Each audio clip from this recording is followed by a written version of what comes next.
and welcome to the Intuitive Insights podcast series. I'm Nina Lockwood, founder and director of Intuitive Interim and Executive Search. Throughout this series, I will be sharing engaging conversations with talented leaders from across the UK transport sector. Today, I'm delighted to welcome David Simpson, Service Delivery Director for ScotRail, to the Intuitive Insights podcast. David takes us on his career journey from a kiosk on the seafront in Dorset to a career spanning literally every element of UK railway to today's role as Service Delivery Director in Scotland. I knew some of this story, but not all of it, and I have absolutely loved hearing about David's journey. And by the way, do listen right to the end because he shares some wonderful words of wisdom. Enjoy. David Simpson, Service Delivery Director for ScotRail, a very, very warm welcome to the Intuitive Insights podcast. Thank you. You've been such a massive supporter of the podcast and of me, actually, personally. You've got this wonderful habit of sending me a little email or a message every now and again to say you've read an article or you've seen a podcast, and it matters hugely. So thank you for that.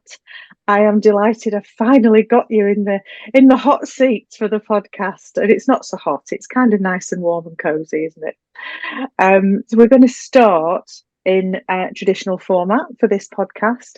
Our audience love to hear the career stories of our guests that appear.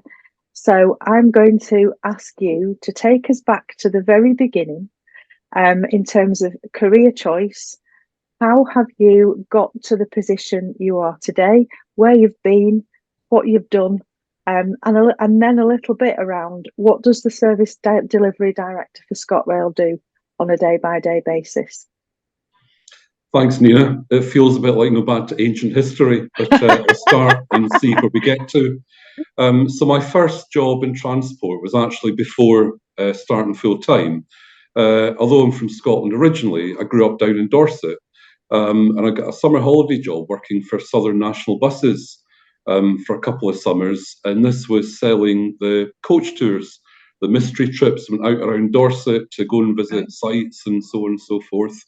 And that was absolutely fascinating because it was my first kind of encounter with people. And when I say people, I mean the great British public who bought the coach tickets and had to be cajoled to buy them and come back and enjoy the trip, but also the people who worked in the bus company. And we had three coaches to fill every day. We had three drivers who worked these full time. And those drivers were three very, very different personalities. And my role was to sit in the inquiry office in the seafront and invite people in, sell the tickets and sell the tours to them, and then engage with the drivers to make sure that they gave the kind of what people were buying. So a mystery tour had to go somewhere interesting and mysterious. And the drivers, one was a union rep. He was quite kind of stuck in his ways. One was brand new to the role, and one had done it for donkey's years since the kind of 1940s. This was sort of mid-80s I'm talking about here, so a kind of real link with the past. And I found it fascinating both seeing the different types of people who ran the business and the other drivers who drove the local buses and so forth, the kind of the logistics that went into delivering that and bringing in revenue and what made customers happy, what didn't. And also the kind of wider dealing with the public and what you could do to make them want to go out on a tour for 3 or 4 hours of an evening or a day or whatever and enjoy that. And that whole kind of people interface, be it staff, be it customers, was really, really fascinating. So I did that for 2 years, and when I came to leave university, I had a few choices, but the two main ones were to get into the National Bus Company graduate scheme or the British Rail training scheme, and both of those held great interest. And it wasn't quite the toss of a coin because the process to get to BR seemed a bit more professional. The opportunities seemed a bit more open. And at that point, buses were about to be deregulated in 1986, and so that the prospects in bus seemed a bit less secure than they did in rail. So I joined the BR training scheme in 1986, along with some fellow alumni who are still about in the industry, one or two of whom are shortly to retire, so that ages it as well, doesn't it? And I was attached to the St Pancras area, which was run by Adrian Shooter, who of course sadly left us last year. And Adrian was quite unusual because he was an engineer who'd been placed into an operational role as an area manager. The route was St Pancras out to Bedford. It had just been modernised. We driver-only trains, electrification, new signalling, and that actually drove some very, very high standards. And Adrian had a real focus on what customers wanted and how to deliver that, which has kind of stayed with me throughout my career, actually, because he was very clear initially what he wanted and what role everyone played in delivering that. This was also just after Network South East had been launched as a new brand. So Chris Green had come down from Scotland. He'd kind of developed the NSC brand, so we were just in the very early stages of that. And it was quite exciting seeing the trains appear in new colour scheme, the red lampposts go up everywhere. That gave a few Sunday overtime shifts, painting lampposts, if I'm honest, and station signs. There was great opportunities. So I was a trainee for a year at St Pancras, and then I was appointed to be station manager at Bedford at the age of 21. And in that role, today there'd be about 4 different companies doing what I was responsible for. But in that role, we had stations, we had ticket offices, we had a car cleaning depot, we had train crew, we did instant response to what was on the line and all that. So it was a real rounded appreciation of how a railway runs, all the different colleagues who were involved in that, both locally and further afield.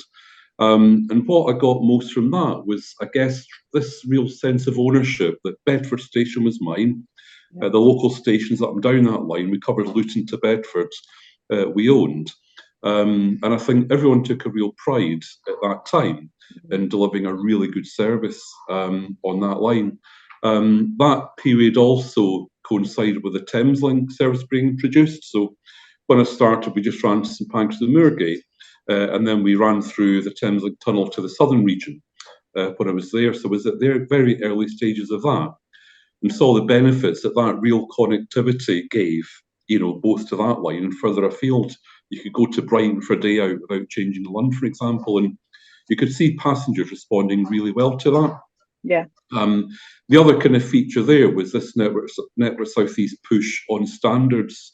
So cleaning trains every day, cleaning the interior, doing the heavy cleans, the station cleans, the ticket selling, the Capital Card came in where you could buy a ticket for all modes in London. Some really, really good initiatives to get people back to use rail away from the traditional peak commuter base and kind of draw the market. So, one of the things I used to have to do in the car park was go and clamp cars who'd parked illegally. Because car park capacity was limited. So here I was as a fairly young manager, going out and clamping cars and negotiating with customers to get the cars out and all that. It was a real, deep dive into people in all their kind of different shapes. Turning your hand to absolutely anything. Because I'm smiling here, thinking, when people think about a career on the railway, I quite often, certainly like in my daughter's peer group in their early 20s, I'll suggest looking at the railway for a career, and I generally will be met with, "Well, I don't want to be a train driver." Yeah. And my response always is, "Well, there's so much more to it than that."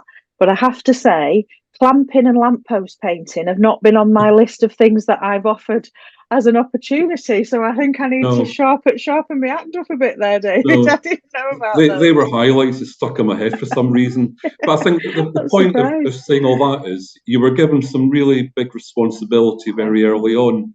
And you were closely watched. There was lots of support, lots of advice given.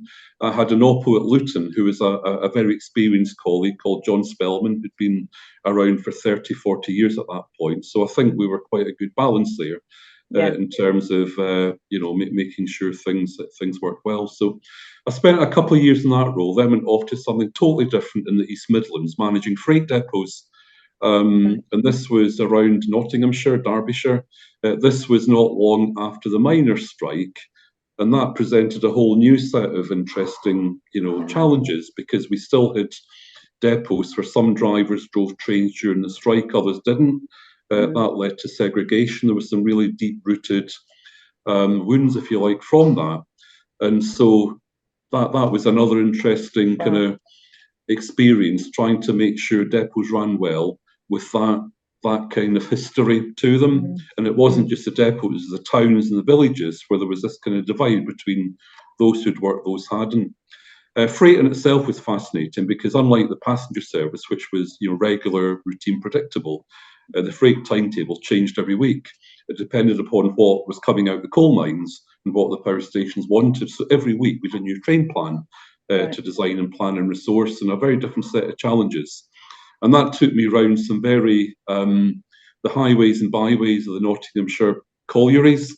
I've still got the old Ordnance Survey map that I had at the time that I drove about following, with all the little mines and access points and roadways marked up on it, showing me where to go and all that, so I didn't get lost. But that became a fascinating year.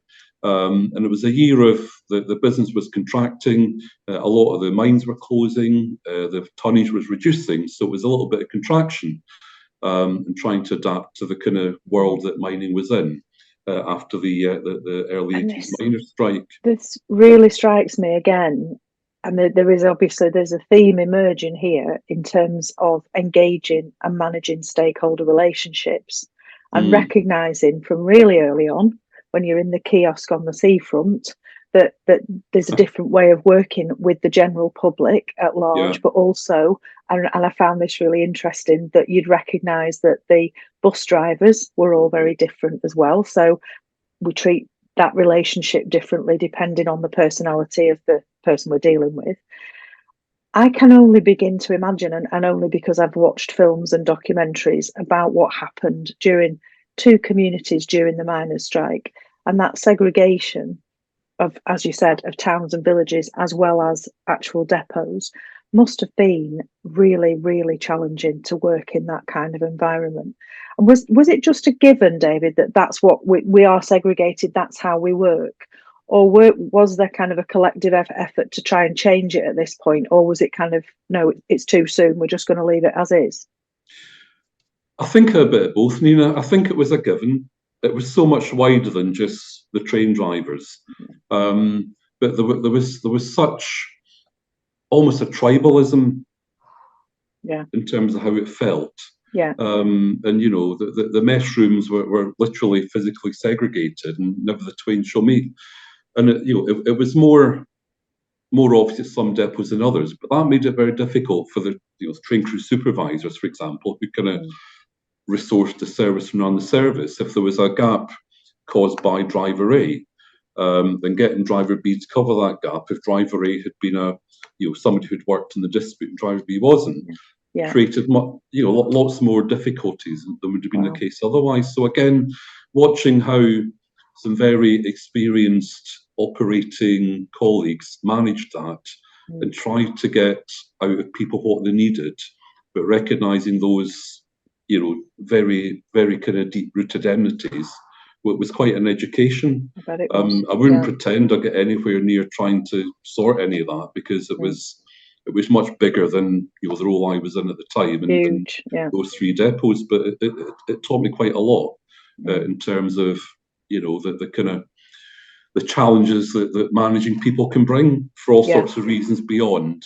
the jobs they're doing at the time. So absolutely, So I went from that role to something totally different again, which was, at that point, BR were going quite hard on total quality management.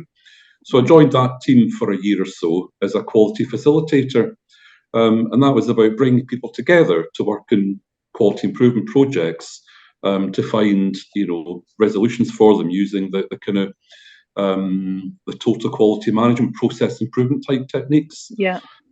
So part of that was running facilitation sessions and briefing groups of leaders and supervisors on these techniques. And again, being relatively young at the time, so probably mid-20s by then, and being in rooms full of very experienced colleagues who'd been there, done that for many years, was actually quite a challenge. And trying to win them over to kind of listen and maybe understand that one or two things you were talking about might be some use in their day-to-day roles and all that was quite interesting.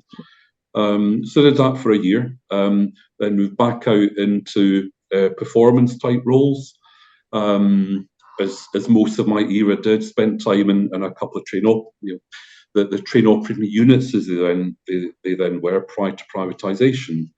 I then got seconded again to a signalling restructuring project. This was an HQ project looking at completely redoing signallers' terms and conditions, which had been unchanged since the year dot, for 100 years in some cases. So yeah. I ended up project managing that project through the transition to Railtrack in the early 90s, and finding myself as a result in Railtrack. And that was my first major exposure to trade unions at a kind of senior level, because we had to, this resulted in some national rail strikes through 1994, which were quite damaging to the industry.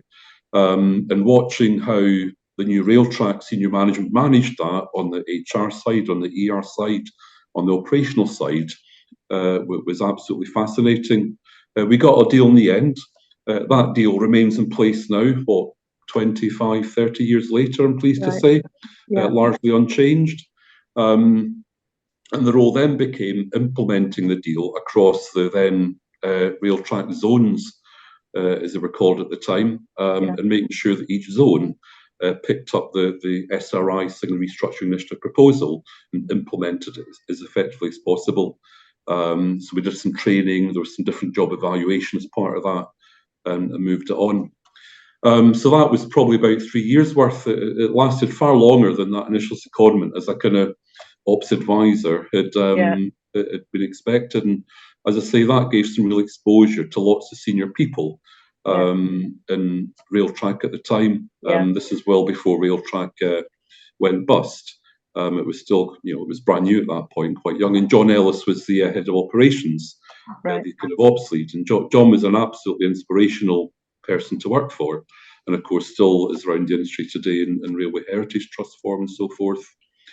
So back out into the field, a couple of jobs in freight, at mainline freight. That became EWS. EWS had a reorganisation. I was a regional ops manager at Wembley at the time, looking after West Coast South for freight. I then took the leap back into Railtrack, actually, to East Anglia zone in 1998 as the performance manager. And I spent 4 years in Anglia, and it was a brilliant 4 years. Anglia had a real kind of community feel to it. It was the smallest zone. East Anglia is quite separate to the rest of the network.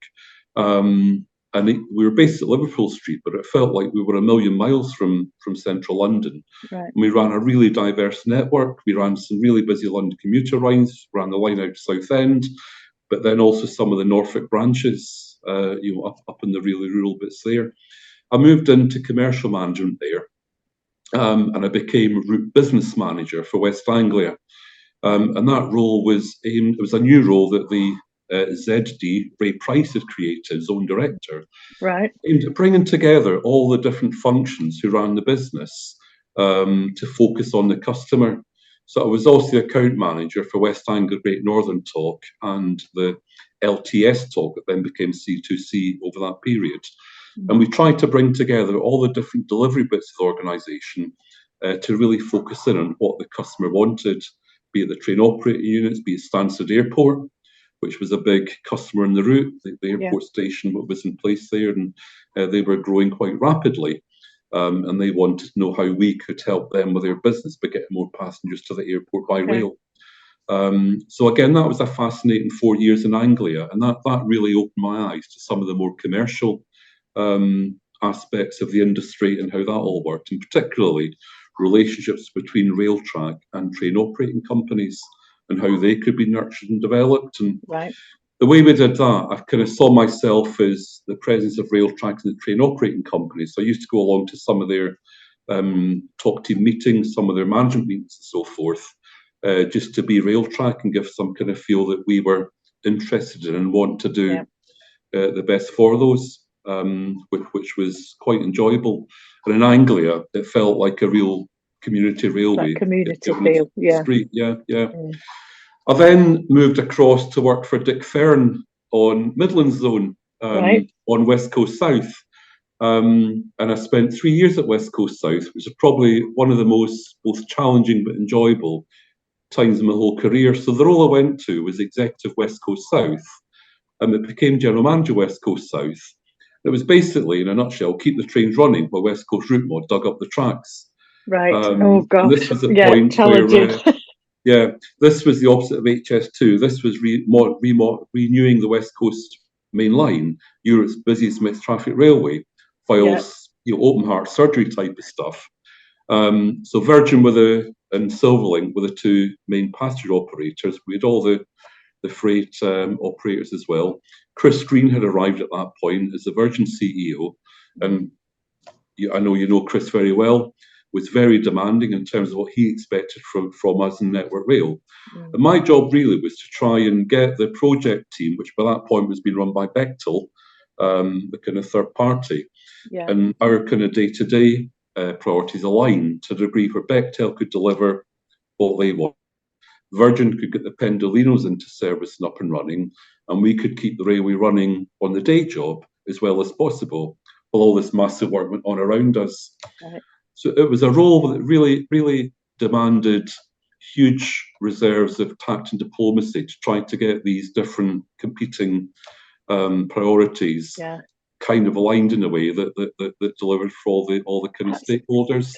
Huge, isn't it? It's absolutely huge. As you say, it's because it's the busiest railway. Yeah. It's been done whilst the railway is still in operation, and all of those different stakeholders to keep happy during the process. So it's not just kind of the owning groups or the railway side of things. It's the general public, and then presumably some politicians who are represented up and down the route and all of that good stuff as well. Yeah. So I'm going to actually drop a plug in here for a new podcast that Nigel Harris has started. Now, I haven't listened to episode 3 yet, but it is about the West Coast upgrade. So I don't know whether you've tuned into that or not. I have tuned into it, right. Good. So it's I haven't listened to it yet. I am going to listen to it. So yes, if anyone's particularly interested in or fascinated by the West Coast upgrades, then Green Signals is Nigel's new podcast. So Well, funnily enough, it's funny you should mention that name, Nina, because our stated objective on West Coast South was to give the operators green signals. We wanted to offer a sea of green in amongst all this work. And this was the SRA were about at the time, and Richard Bowker, who does a podcast with Nigel, that was obviously leading that. But one of the jobs I had was to go along to the kind of high-powered SRA meetings and report on day-to-day performance and what was going well, what wasn't. And again, that opened my eyes to some very senior, if not the most senior people in the industry at the time, and how that all operated. And of course, that coincided with Railtrack becoming Network Rail 2. So it was a really interesting time to be around at that point. But we got the Pendolinos in. I remember the record-breaking run from Euston to Manchester and back, which broke the speed records. All the fanfare when the then PM Tony Blair turned up to launch it. So there were some really good celebrating moments in amongst all the day-to-day challenges that were going on. And the railway, it's always fascinating up and down the West Coast Main Line today and locations, some of the sites, some of the junctions, some of the kind of big changes that took place during that period. And of course, Pendolino's still going strong 20 or so years later. Absolutely. And what a kind of, when you look back over your career, that has to stand out as one of the kind of, as you've said, the most challenging but the most enjoyable, I would imagine, also from leaving a legacy perspective, because you've been involved in something which was so fundamental to the future of the railway as it was then. And as you say, still kind of going strong 20 odd years later. So and really, I was a very, very tiny cog in a very, very, very big wheel and structure and so forth. But I guess it was about making sure that those who were spending billions on the route didn't forget that we were still there day to day, running a service for lots and lots of freight and passenger customers and their customers, and that was a kind of challenge. And the Bechtel team were very receptive to that, to be fair to them, and a lot of what they did kind of, they did try to put our kind of needs alongside their own wider objectives. So from that, I came up to Scotland in 2005. As I said at the start, I'm actually from here originally. But we'd moved down to Dorset when I was very young. So this is my first kind of job in Scotland, as it were. Right. And I came at a point where Transport had been devolved to Transport Scotland. They were a new organisation back then. The relationship with First ScotRail wasn't all it needed to be. So part of the remit I was given was to try and mend that relationship and form a closer kind of bond with the First ScotRail team. And then, obviously, in Scotland at that point, still today actually, there's a very positive agenda for rail. So there were lots of projects going on. There was a new line to Larkhall, or a reopened line to Larkhall in the year I went there. We were building a line out to Alloa, into the power station at Kincardine. We were rebuilding a route from Glasgow to Edinburgh via Airdrie and Bathgate. So it was a very, very positive expansionist part of the country to be in, with all those new reopenings. The ScotRail relationship was quite difficult. ScotRail had won the franchise the year before I turned up. They'd agreed to some quite demanding targets in terms of train performance, satisfaction, and so forth. And Network Rail weren't quite where we needed to be in terms of delivering to those. So we spent a lot of time with my team, and the MD then was Mary Grant of ScotRail. So Mary's team and my team spent a lot of time together trying to understand what it was ScotRail needed from Network Rail, but for them also trying to understand the constraints, I call them constraints, that Network Rail were under at that point. And at that point, Ian Coucher was the NR, I think he was still Deputy CEO at that point. Right. And part of the recovery from Railtrack was to put some really, really strong discipline on how Network Rail did things, and the processes and the procedures and so forth. And they were policed quite rigorously for all the right reasons, to bring some control back into the company in terms of cost and process and so forth. But that didn't always come to with what the top wanted, particularly in a devolved nation like Scotland. And that led to some quite deep frustration on Mary's part around how we could respond to our needs.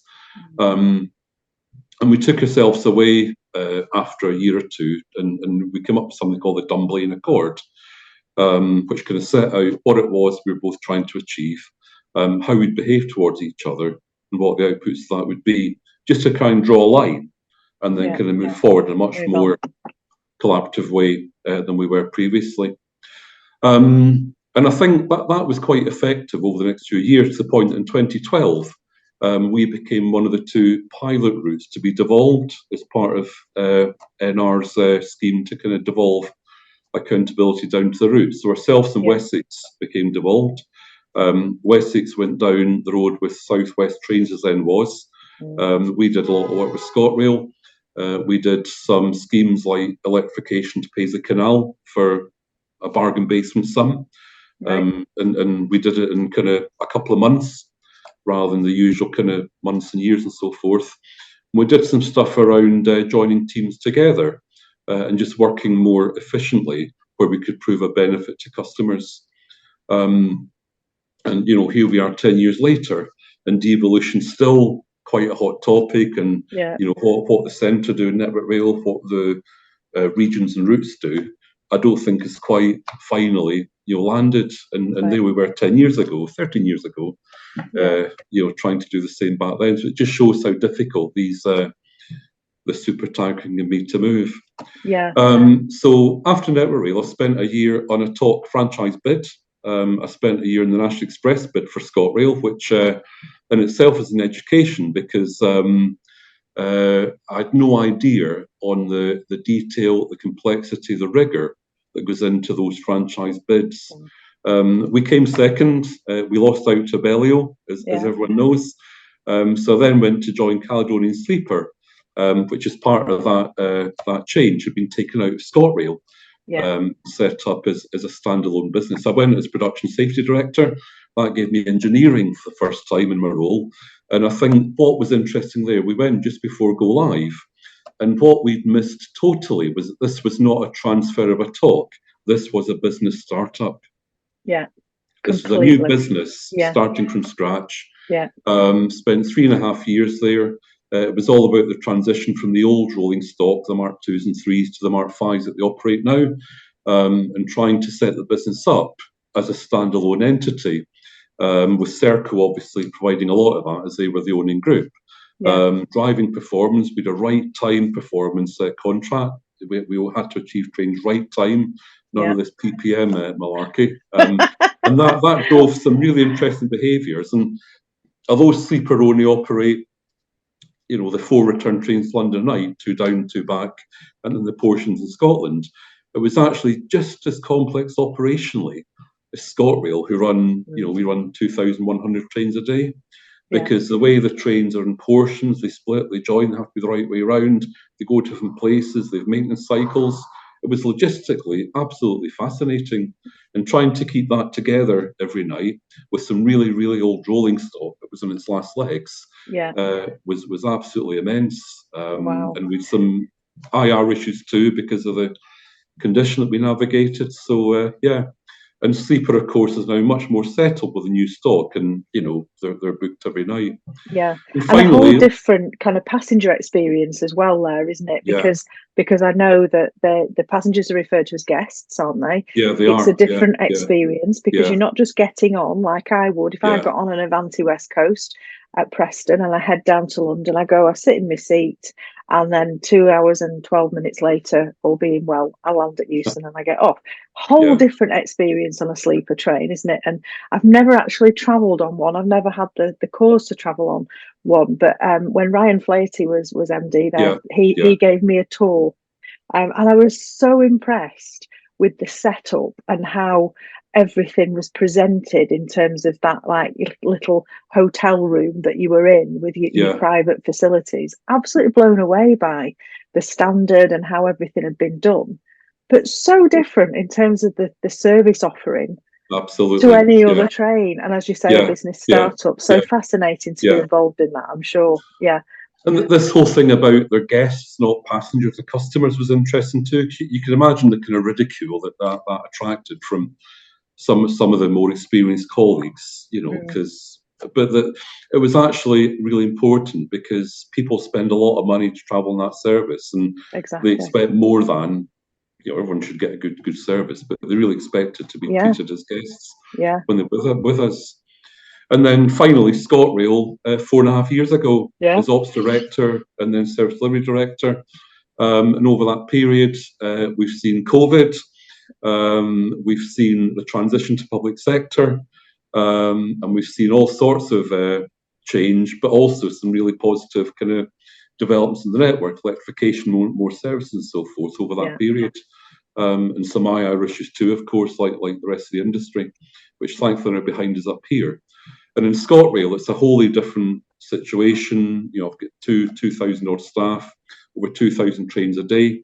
We're one of the biggest operators, and we're spread from Stranraer to Wick and Thurso, Dunbar up to Kyleham to Fort William Mill Lake. So geographically, logistically, size of the operation, really, really different kind of challenge to Sleeper. Yeah. I mean, we've spoken before. I've lived and worked in Scotland, both in Edinburgh and Glasgow, and I absolutely love the country. And some of the people that I follow on Twitter, including Alex, of course, he'll post photographs of the train journeys he's on, and I'm like, oh my word, this is absolutely lovely. Doesn't really compare with my Buckshaw Parkway into Manchester Piccadilly. There's nothing quite so stunning on that route, to be absolutely honest. But it's just such a beautiful part of the world. And the railway really does reach the communities as well, doesn't it? Because of the kind of spread out nature of the geography. And certainly from an outside perspective, David, not living and working in Scotland anymore, I think that it feels that things are very positive in terms of where the business has come from, where it's going, some of the really innovative things that you're doing up there in terms of passenger offer. I think it's definitely, I love seeing what's happening up there and kind of new ways of doing things. So congratulations, because that's been a 4.5 years of a real roller coaster ride, hasn't it? With one thing and another. So to you and your whole team, it's been an amazing achievement to kind of get where you got to. So long may that continue. And I guess this kind of takes us nicely into the bit where I get my magic wand out, because in order to make, and we kind of, whether you want to focus on Scotland or UK railway wide, if you were able to have 3 wishes, we'll take all the limitations off and kind of, well, we can't do that because take all the limitations off. What would be your 3 wishes for the change that you'd want to see to make us fit for the future? I've got hundreds of wishes, Nina, so boiling Sure it down to 3 was quite a challenge. Yeah. So the first of the 3 is for the pace of being able to do things to be quicker, because we, even in Scotland, where I think managing to get things done is a little bit easier than elsewhere, particularly now. Yeah. Doing things, often the simple things, is taking far too long, and that can affect customers. So I think there's a lot to learn from during COVID. During COVID, we got very good at reacting really quickly to changing circumstances. So we changed timetables, we changed rosters, we changed plans. We did things to the trains in terms of signage and marking and so forth. We get really good at communicating those changes to the customers really swiftly and adeptly. And during COVID, we had something called the Scotland Rail Recovery Task Force, which I chaired, which brought together all the different stakeholders. And then we could take what was happening in the latest set of government guidelines and convert those into real things that changed on the ground really quickly.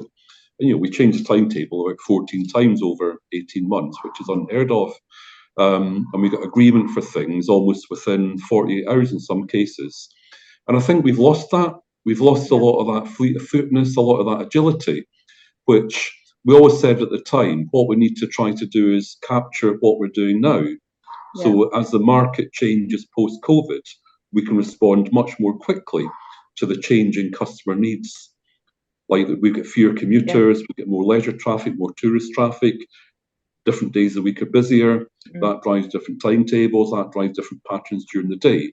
So how good are we at responding to that to make sure we can tap into those markets as quickly as possible and make sure that the plan of what we operate matches as closely as possible what's changing and what we think the next change is going to be. Yeah. I think we've lost a lot of that agility. Yeah. I'd love to have it back. Why do you, and this might not be an easy answer, David, and so if you want to move on past it, that's absolutely fine. Have you got a view on why we've lost the agility? Do you know? Can you see what's happened that's changed? Yeah, I think there's 2 things, Nina. I think one, during COVID, there was a compelling reason to change. So a set of guidelines around travel, do not travel, key workers, whatever it might have been, required some change. Yeah. So our job was not to argue about whether the change was needed, it was to deliver the change. Yes. And we did it, and we did it really well, in my opinion. Yeah, agreed. I think the other thing that's probably affected us, and it's related, I guess, one, we've now become a public sector company, so there's a lot more, there's more competition for public funds than there was in the private sector, and public funds are in much greater demand. There's less of them now than there were. So we have to compete for taxpayers' money to do things in the railway against lots and lots of other potential uses of that money, which actually the public would probably say are better uses for it. So convincing governments to spend money on railways for even relatively small things has become much more difficult than perhaps it was in the public sector world. And we're still learning that. We're 18 months into public sector here. We're still learning a way around that whole kind of process and infrastructure to work out how to justify, how to demonstrate. And it's generally around the fact that railways actually serve a much greater economic good, connectivity. Some of these rural routes are lifelines, than the kind of the basics of revenue and cost. So it's trying to kind of demonstrate that wider benefit that rail can bring, as opposed to the more traditional business case. Yeah, and I think that as an industry, we need to get better at that. And this came out, and I'm giving Nigel's podcast another plug here, but in the second one where they discuss the 10 myths of high speed 2, and Richard gives us a really beautiful explanation of what benefit cost ratio, BCR, actually is and where it comes from. And my reflection on that was very much that as an industry, we really do need to get better at this, because I can probably overuse a term in conversations where I'll say, but it's not all about the trains. It's yes, the train is the thing that gets us from there to there, but actually the train, if you like, is the stone that gets dropped in the pond, and it's the ripple effects that we need to be focusing on in terms of the impact of the train or the railway in terms of the system. So I am absolutely with you on that one, and I think that that resonates, Nina, because it's very easy in rail to forget why we exist and to become totally consumed by the industry, the structure, the process, the procedures, and all that, and forget that we exist to move people and things around to meet their needs. And we do well to remind ourselves of that much more regularly than we do. I agree. My second wish, if I move on to that, is around public transport more generally. And I just feel that public transport is seen as second best. And recent government announcements about cars, HS2, all that kind of stuff have probably done nothing to help that perception. But my eldest daughter lives and works in Lyon in France. She's an English teacher there at the university, and it wouldn't even cross her mind to need a car in Lyon, because the public transport system is so good, and it's recognised by all types of politician that having a good quality public transport system is essential and transformational to any city. And I think here in Britain, that's not recognised. With the battle over Edinburgh Tram, we've got lots and lots of battles going on around public transport. So I think public transport being treated with the respect it deserves and the value it deserves, and it's up to public transport operators to earn that. I don't discount that. A world where public transport is seen as far more vital to the success of a town, a city, a region, whatever, in all modes, not just rail, would be my second wish. And for it to be less of a political plaything. And absolutely. It will always be, because taxpayers support what we do, but it's too subject to the whims of politicians maybe currently. My third wish, and I've heard other podcast guests say the same, is to try to resolve the current uncertainty around the future of our industry. And it's been around for so long.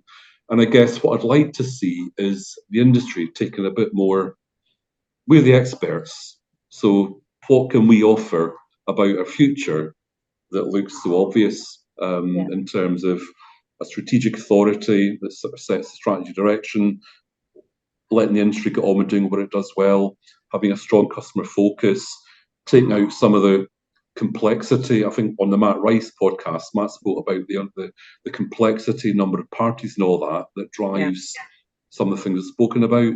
So just being able to get on and do things quickly and effectively and economically and really deliver what people want from us, and just get this kind of, we won't bother doing this because we don't know what the future holds mentality away a wee bit. So speed up, public transport, get the respect it deserves, and come out of the current uncertainty are my three top picks today. I think they are all of them absolutely spot on, David. I have got heated agreement to all three of those. I'm completely with you. My daughter's living and studying in Amsterdam at the moment, and so I've been out there a couple of times to see her. She is using public transport all the time, as well as obviously because it's Amsterdam, she's got a bike. But she can take the bike on the tram. And she, but there's other stuff like cultural stuff that's going on that's absolutely fascinating. She was telling me the other week, she said, you're not allowed to use your phone on the tram. And I thought, right, is it kind of illegal to use your phone on the tram? She said, well, no, it's just really frowned upon. It's illegal to eat on the tram, but you can use your phone, but people really don't like you using your phone because of the noise that it creates. They don't want to listen to your call. And I thought, good heavens, they better not ever travel on the West Coast then. I'm on the train. Even the quiet coach. Absolutely. Brilliant three wishes. Thank you for that. And to bring our conversation to a close, my final question for you is in terms of inspiration, David. When we're anybody in any industry obviously gets up in the morning, goes to work, does their thing. I think we have an up and down existence in the rail industry, and some days we're flying through it, and other days it's kind of like could do with a bit of inspiration and motivation to recharge me and re-energize. Where do you go to get your recharge from? What inspires you? It's a really good question, Nina. I suppose it goes back to why I wanted to join public transport way back at the start, because it makes a difference to people's lives. There's nothing more rewarding than looking at an arrivals board with every train on time and thinking there's thousands and thousands of people there whose day's been, not ruined or made better, because what we're doing, what our vast team is doing, is working really well. And I actually find that really rewarding. You can watch people and when it works well, it works really well, and you can see the difference you're making. So that's part of it. It can be very stressful. It can be very challenging in all sorts of ways. And things that are not within your own direct control can be frustrating. And there's lots of those around as well, as with any industry. So for me, I've always enjoyed cycling. And living in southwest Scotland, there's opportunities to go out and about and cycle around for a bit, and just kind of enjoy a bit of peace and solitude, and just kind of regroup, as it were. And there's also been some quite inspirational leaders. For me, the biggest thing, I think, Nina, is keeping a sense of proportion. So it's very easy for day-to-day stuff to grow out of proportion. Yes, I agree. And I think just stepping back, keeping that sense of proportion, bad things pass, things will resolve themselves, so you'll help resolve them. Has always been a bit of a mantra.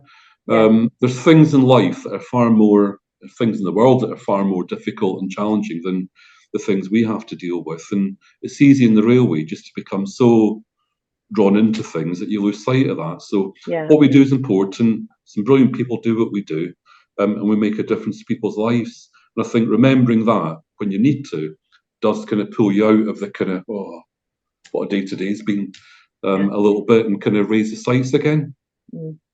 I think those are such wise words in those few sentences that you've just given us.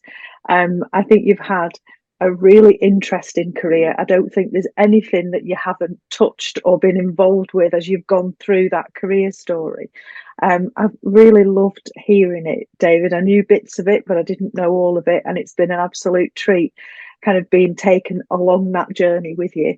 And thank you for sharing those incredibly wise words at the end there. Pleasure, Nina. Thank you. It's been a joy to see you. Thank you so much for being such a lovely guest. And thank you so much for sharing your story, David. Pleasure. Thank you.